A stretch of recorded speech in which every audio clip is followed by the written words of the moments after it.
seguida para conseguir continuar a aula. Aí. Então, a gente parou nos acidentes mais comuns, né? Que eu estava falando para vocês. Sim. O primeiro é a questão do hematoma, que nem eu falei, algum cachorro que pode bater no outro, que atropelou o gato e deixou algum hematoma, alguma lesão roxa ali, algum machucado de batida mesmo. Então, o que a gente deve fazer se a gente vê isso no momento que ele aconteceu, né? Não adianta depois, tem que ser naquele momento que aconteceu. Então, a gente pode fazer compressa de gelo, compressa de água gelada, né? Usar um paninho bem gelado naquela região ali para diminuir a dor e a roxidão e levar no veterinário. Sempre. Vocês vão ver que tudo que eu falo aqui, eu vou sempre falar, faz isso e leva no veterinário.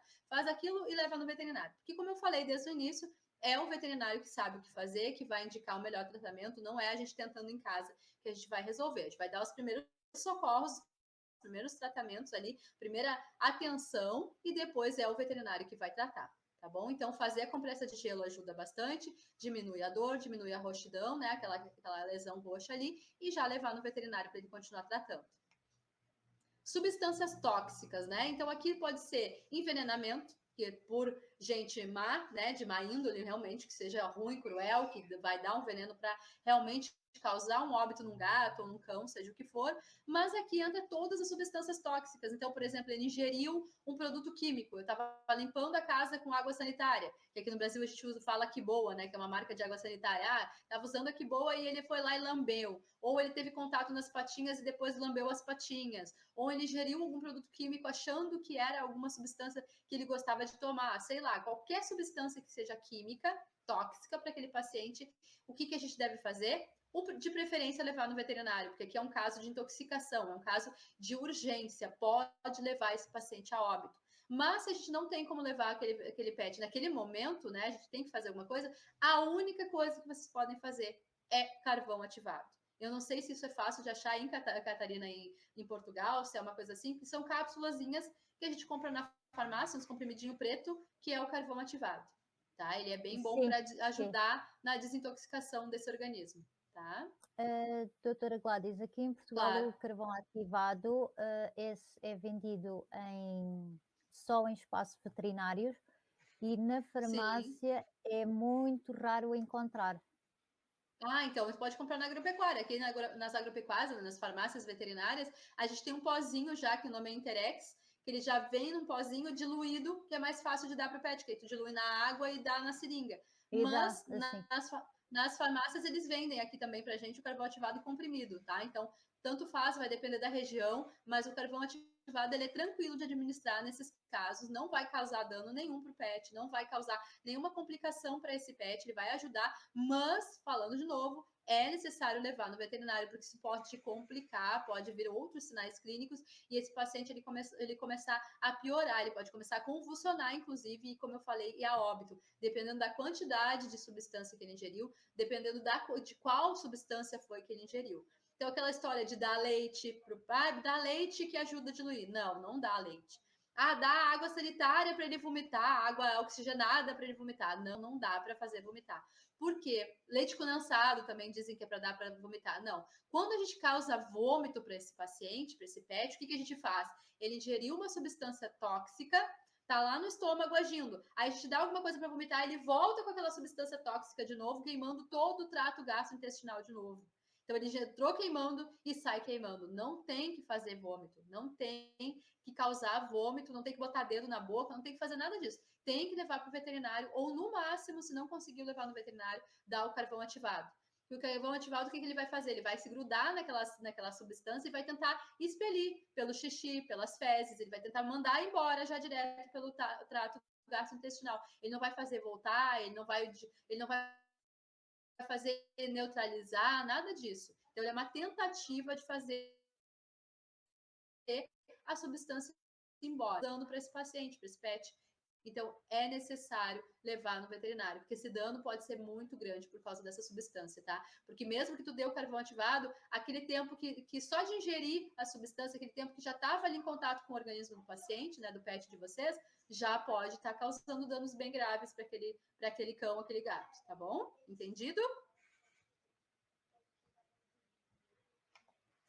Queimaduras, né? Queimaduras também é uma coisa que pode acontecer. Queimadura térmica, né? De calor. Então, aquela coisa de passear na rua em dia de extremo calor e queimar as patinhas do pet. Isso é bem comum de acontecer. A gente precisa cuidar. Evitar de passear com pet em dias de calor, que eu já falei para vocês. Sempre quando for passear, então sempre antes das 10 da manhã e depois das 8 da noite. Porque eu não sei como é que tá o sol aí em Portugal, mas aqui no Brasil cada vez mais parece que tá mais quente, né? Cada vez mais a gente percebe que o horário que o sol vai embora é maior, ele vai mais tarde, né? O calor que a gente sente da temperatura do ambiente e do próprio chão é muito alta, então não dá para a gente passear com o pet ali naquele calor extremo, porque ele vai se queimar. Térmica também pode ser, no caso de calor dentro de casa, né? Num lugar que ele tá e tá muito abafado, e não tem ar e não tem nada, ou dentro de um carro, né? Levar o pet para passear e esquecer dentro do carro, isso também é uma queimadura térmica, né? Então ele vai ficar lá e vai começar a hiperventilar e vai passar mal. Então ele precisa ser levado para o veterinário nessas situações, não tem o que fazer. O que a gente pode fazer, por exemplo, a gente saiu na rua e viu que a patinha ficou meio vermelhinha, chega em casa, coloca gelo para resfriar aquela temperatura que estava alta naquela patinha, mas precisa levar no veterinário. No caso de carro, que já aconteceu comigo, por exemplo, um dia eu estava com meu cão, que é braquicefálico, né? Não era um dia nem muito quente, estava com o ar ligado, mas ele começou a hiperventilar, ele começou a passar mal lá dentro do carro, com muita dificuldade de respirar. Mas eu estava perto de casa, o que eu fiz? Eu cheguei em casa, já avisei meu marido, liga o ar, deixa o ar geladinho aí, tira aquele cão e leva para o ar geladinho para baixar a temperatura, tá? Não coloque debaixo do chuveiro gelado, não façam nada disso, principalmente para os braquicefálicos, que ele já está hiperventilando, ele está com a boca aberta, com dificuldade de respirar. Tu vai dar um banho gelado, ele entra água pelo nariz ou pela boca, ele se sufoca, pode acontecer coisas piores, né? Então tenta botar num ambiente mais frio, ou pega um gelinho e bota na nuca, tenta resfriar esse pet e leva imediatamente para o veterinário, tá? Queimaduras elétricas, mesma coisa, queimou ali no local, né? Que às vezes pode até ficar falhado, tu vai ver que tá vermelha a lesão, tá machucado ali. Mesma coisa, lava com água geladinha, água corrente, faz uma bandagem ali, leva para o veterinário. Tá? A gente não tem que passar, que nem eu falei para vocês antes, pasta de dente, que ensina, passa margarina, nada. É lavar simplesmente com uma água mais friazinha, secar com gás e fazer uma bandagem, uma proteção ali e levar para o veterinário, tá? No caso de queimadura por água viva, foi legal a Catarina me comentar isso, porque aqui em Santa Catarina, que é o estado aqui do lado do Rio Grande do Sul, tem muita água viva. Muita, muita, muita água viva. Então é bem normal as pessoas se queimarem com água viva e os pets também pode acontecer. Nesses casos, a única coisa que a gente pode passar é vinagre, né? O vinagre, ele é um neutralizante, digamos assim, da toxina da água viva. Então, tu vai lá, coloca um vinagrezinho na hora ali, normalmente nos salva-vidas, né? Nessas casas de salva-vidas, eles já têm vinagre nessas regiões onde tem muita água viva. Então, vai ali no salva-vidas, pede para ele um pouquinho de vinagre, coloca na lesão e leva para o veterinário, né? No caso de vocês, passa ali o vinagre e vai no atendimento humano, né? Num posto de saúde para fazer o atendimento adequado, tá? Porque não vai causar morte para esse pet, não vai causar uma lesão maior, mas é uma situação ali, uma dor, uma ardência muito grande, muito chata. E como eu falei para vocês no início da aula, o cão ele vai ficar lambendo ali, vai ficar mordendo, e aí ele pode causar uma lesão ainda maior. Então, passa o vinagre e já leva para o veterinário, tá? Outra questão muito importante que acontece bastante, né, que é bem comum, a questão dos atropelamentos ou queda.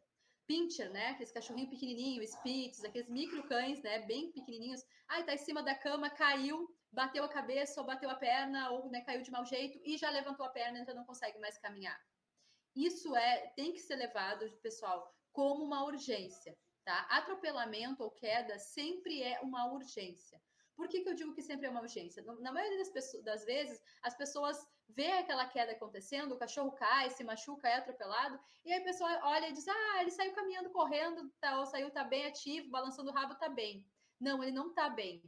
Quando ele sofreu um atropelamento ou uma queda, ele tem um risco muito grande de fazer microhemorragias dentro do organismo. Então, o baço ter sofrido alguma lesão, o fígado, o estômago, algum osso, e naquele momento da adrenalina, naquele momento que aconteceu a lesão, ele aparenta estar bem, ele corre, ele brinca, ele interage com vocês como se nada tivesse acontecido. Só que a gente tem que lembrar que esse pet, depois de até 7 dias que aconteceu esse acidente, ele pode do nada, entre aspas, porque vocês não vão ver o que está acontecendo lá dentro, ele virar óbito.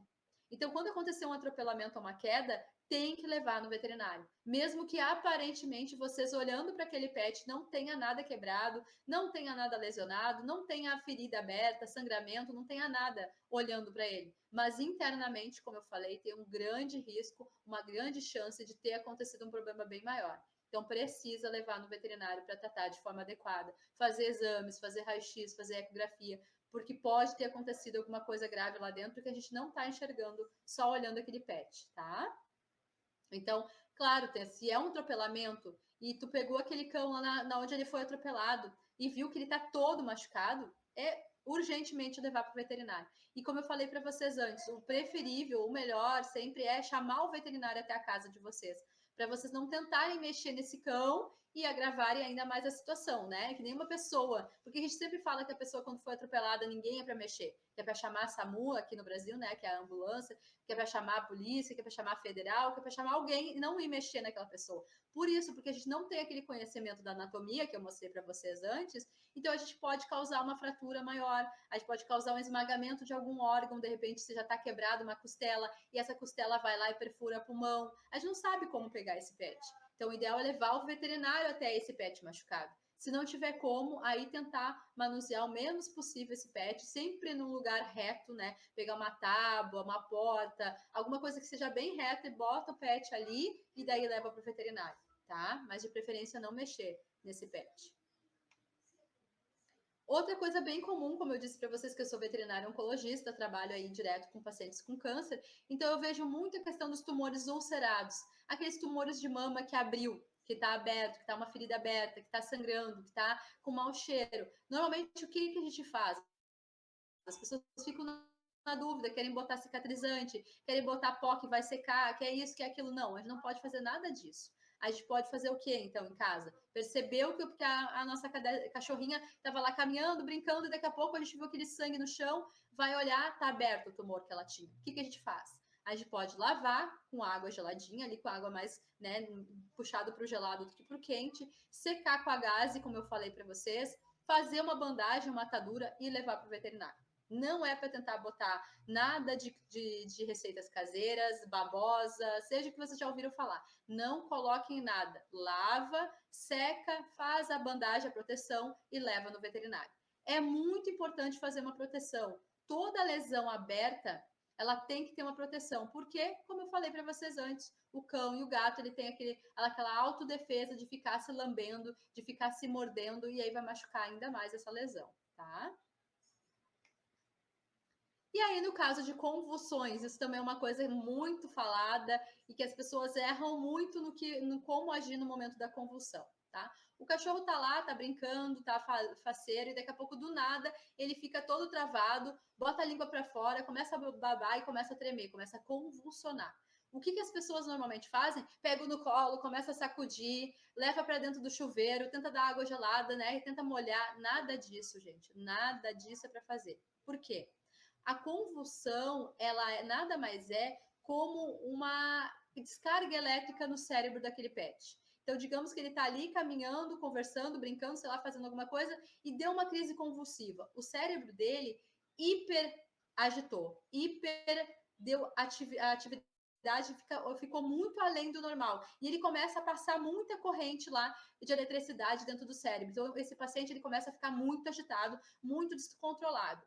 Se tu tentar botar ele na água, tu vai aumentar essa hiperatividade, né? Tu vai deixar ele mais agitado. Se tu tentar botar no colo e começar a balançar, começar a falar, também são outros fatores sonoros, outros fatores externos que vai causar esse cérebro uma preocupação ainda maior.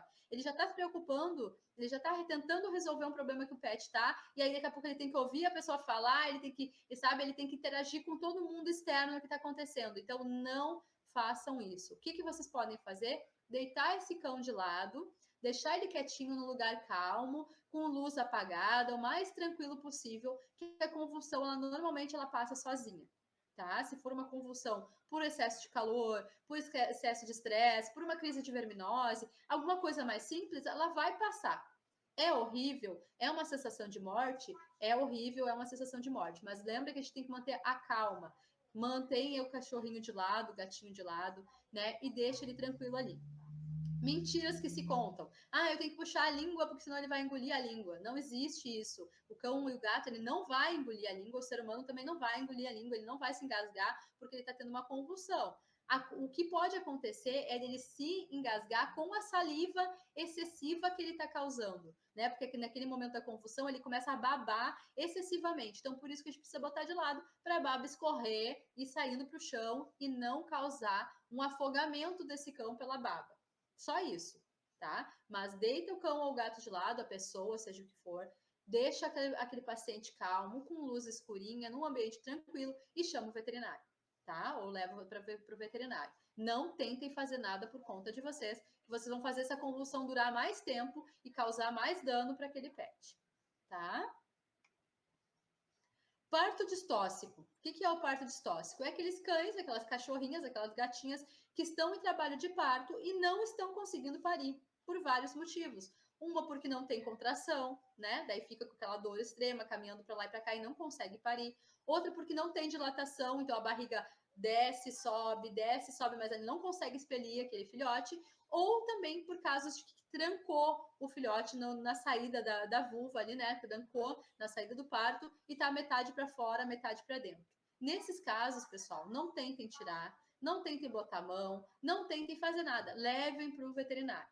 Se é alguém que é uma enfermeira veterinária, que já tem esse conhecimento, que é alguém que trabalha dando banho-tosa, que já tem esse conhecimento, que é alguém que é auxiliar de veterinário, até no último caso, para não deixar aquela paciente ir a óbito, pode botar uma luva estéril ali, tentar fazer a manipulação adequada para tirar esse filhote que ficou trancado, quando está trancado. Se ele não estiver trancado, estiver internamente, não tem o que fazer. É veterinário e cesárea, porque senão a paciente morre junto com os filhotes. Tá? Então, não tentem fazer nada em casa. Leva imediatamente para o veterinário, que ele vai poder fazer algo pelo aquele pet. Não tentem comprar ocitocina. Ah, compra ocitocina na agropecuária e administra em casa, né? Que é o hormônio de contração. Não, porque vocês vão estourar, literalmente, bem essa palavra, vocês vão estourar o útero dessa cadela com o filhote tudo lá dentro. Então, nenhum veterinário usa ocitocina se não tiver a certeza absoluta que o problema é contração. Então, não mediquem, de novo, não façam coisas que vocês não têm conhecimento para fazer. Levem no veterinário, tá? E outra coisa é a questão das viroses, né? Ah, tá com sinomose, dá não sei o quê. Tá com parvovirose, aquelas viroses normais que acontecem, dá não sei o quê. Aquelas receitinhas de Google. Ah, eu vi lá que para sinomose eu faço chá de não sei o quê, com não sei o quê, e resolve. Não, não é isso que tem que fazer. Lembra que eu falei para vocês antes? O Google, ele é muito bom para dar várias informações para vocês, mas não é bom para receitar medicação, para receitar tratamento, para diagnosticar doença, porque ele não é um ser vivo, ele é uma máquina. Então, tudo que vocês botarem ali, ele vai dar todas as opções possíveis. Ou ele vai achar receitas que alguém escreveu lá. Mas quem é esse alguém? Como aconteceu que esse alguém botou lá? Ninguém sabe. Então, pergunta para o veterinário de estimação de vocês, o veterinário que realmente conhece o pet de vocês, o veterinário que realmente estudou anos e anos para dizer para vocês o que tem que fazer. Tá? Então, não é receitinhas caseiras, é tratamento com o veterinário. Nos casos da virose, uma coisa que acontece muito aqui no Brasil, que eu não sei se aí acontece, é que as pessoas acham que quando está com virose tem que vacinar. Por exemplo, o cachorro está com sinomose, ou está com parvovirose, ou está com leptospirose, então com essas viroses que a vacina previne. Quando ele está doente, não dá para vacinar. Porque é óbvio, quando o paciente está doente e a gente vacinar com aquela virose, com aquela doença que tem, aquela vacina que tem essa virose, a gente vai dar mais virose para esse paciente. Então a gente vai levar esse paciente a óbito, é óbvio. É que nem a gente, por exemplo, a gente está com coronavírus. A gente não pode fazer vacina quando está com coronavírus. A gente faz para prevenir que tu pegue o coronavírus. Não é? É uma vacina de prevenção. A mesma coisa acontece com as vacinas de cão e gato. Elas são para prevenir. No momento que já está doente, não adianta vacinar. Tem que tratar, fazer estabilizar, ficar 100% bom, para depois de 1 mês, 2 meses, 3 meses, esse paciente receber a vacina. Então, prevenir com vacina, tratar com veterinário com medicação, certo? E sempre lembrar que para fechar a nossa aula de hoje, que o veterinário, né, é o melhor amigo do seu pet. É aquela pessoa que é gabaritada, que estudou, que entende de toda a fisiologia, de toda a anatomia, de todo o conhecimento daquele corpo ali que a gente vai tratar daquele ser vivo. Tanto faz se é gato, se é cachorro, se é coelho, se é passarinho. Então, a gente precisa pedir para o veterinário nos ajudar. E prevenir é sempre o melhor tratamento. Então, manter sempre as vacinas em dia, manter vermífugo em dia, fazer medicação de controle de ectoparasitas para não pegar pulga, carrapato, que também transmite doença, prevenir de sair para a rua sem guia para ser atropelado, prevenir de deixar brinquedos que eles possam comer, né, que eles possam partir, engolir, causar um dano maior, prevenir lugares que eles possam se medicar. Então, prevenir é a palavra, é a solução. Se a gente conseguir prevenir 80% dos acidentes não vão acontecer. Né? Então, tudo isso que a gente aprendeu hoje é legal, é importante a gente aprender, mas é mais importante ainda a gente aprender a prevenir. E aprender a manipular esse pet, como eu falei do início da aula também para vocês. Tocar, abrir a boca, olhar a orelha, olhar o olho, né? Olhar todo o pet, mexer nele, levar no veterinário desde novinho, para já ir acostumando. Aqueles pets, por exemplo, que tem pelo longo, que precisa ser escovado, tem que ser escovado, tem que ser levado no banho tosa com mais frequência, para evitar doenças. Então, tudo que a gente puder prevenir, né, a gente precisa fazer para esse pet ter mais qualidade de vida, tá? Então, era isso que eu tinha preparado para vocês. Espero que vocês tenham gostado, tenham curtido, tenham conseguido aprender bastante coisa aqui comigo. E sempre que tiverem dúvidas aí, eu estou à disposição. Mais uma vez, obrigada, Catarina, pelo convite.